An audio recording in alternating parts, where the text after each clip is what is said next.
ความทุกข์แม่เฮอลูกฟังแล้วแม่นคันฟังคักว่าพัน900ตัวหั้นตัวนี้น่ะแม่บ่ฮู้สาธุว่าซ้ำแล้วล่ะความมาคิดเถอะคักแล้วแม่บ่ให้น้ำตาก็สิออกความทุกข์แม่อะ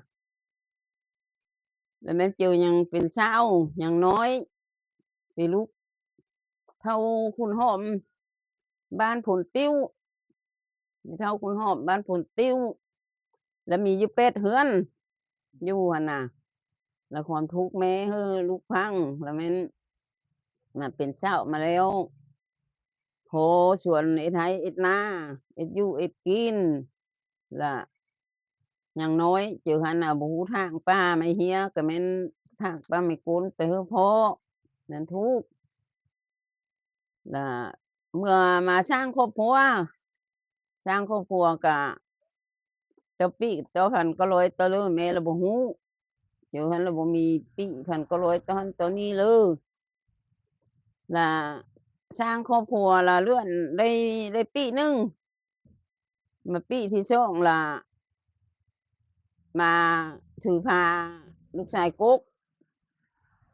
พอเลื่อน4เพิ่นละกวาดล้างขึ้นบ้านเวียงแล้วมันเจียนเอาข้าวขึ้นกิน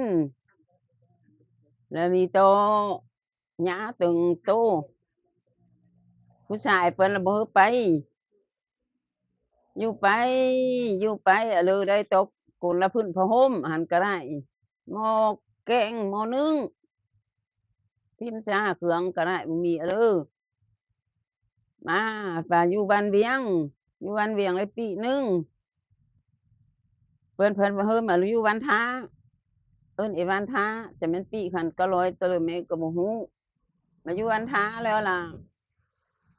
เพิ่นเพิ่นปลดปล่อยอยู่บ้านเวียงเพิ่นเพิ่นเฮออยู่มาลงอยู่บ้านโกดต้นตีเลิกก็ตีป๊ะเครื่องเหือนของศาลน่ะแล้วแม่นนิสึกว่าหั่นน่ะแม่นบ่ได้อยู่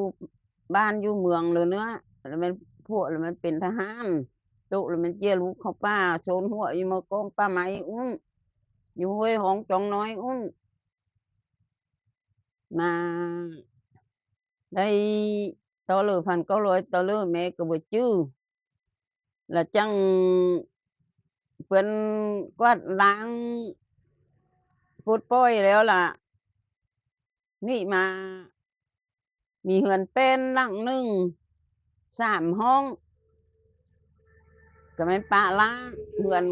เครื่องของป๊าบ่ได้เอาอะเลยผ้าห่มคนละพื้นหม้อแกงหม้อนึ่งแล้วนี่มาหาหยาอยู่บ้านปักปางน้อยปักปางสร้างครอบครัวได้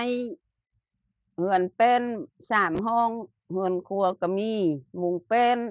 ผ้าเป็นแล้วเพิ่นจังไฟไหม้ซา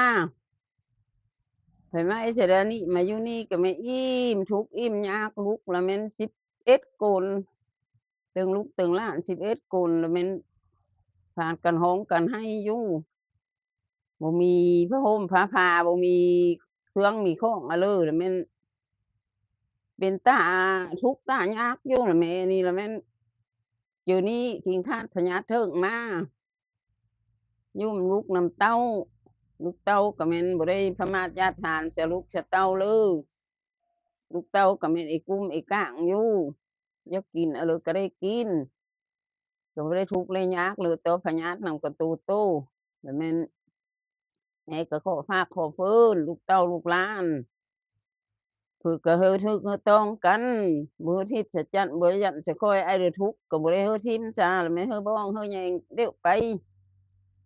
อย่าคิดฮอดแม่นี่คันว่าพ่อบ่มีแม่บ่มีคิดฮอดพ่อฮอดแม่แล้วเฮิงเบิ่งบ้านเบิ่งเมืองเพิ่นเอ็ดอะเลอเฮอเอ็ดเพิ่นเอ็ดบุญเฮอเอ็ดน้ำเปื้อนไปเอ็ดอะเลอเอ็ดน้ำเปื้อนแม่นแม่ก็แม่นสุขโสมเขาเฮงแล้วเดี๋ยวนี้บ่มีเหือมีแรงเลยเนื้อความหัวเจ้อสิก็ยังอยากไปอยู่ไปบุญไปทานแต่ว่าไปก็แม่นเฮงสิเฮงแล้วแม่เนี่ยก็ลูกเต้าก็เพิ่นก็เฮอเบิ่งเฮอแหยงกัน มือทิ่มมือปะเร็วหาฮักเฮอแปลงต้มกับไผนาลูกเต้าก็ได้แม่ก็แม่นครบหมู่ครบเจอนำลูกนำเต้าฝึกคือห หังเฮอมีเฮอล้ำเฮอรวยบ่ให้ทุกข์เฮอยากบ่ผิดเฮอเที่ยงแม่นถูกเฮอถูกเฮอต้องเรียกความประวัติแม่น่ะแม่นทุกข์คือหั้นล่ะ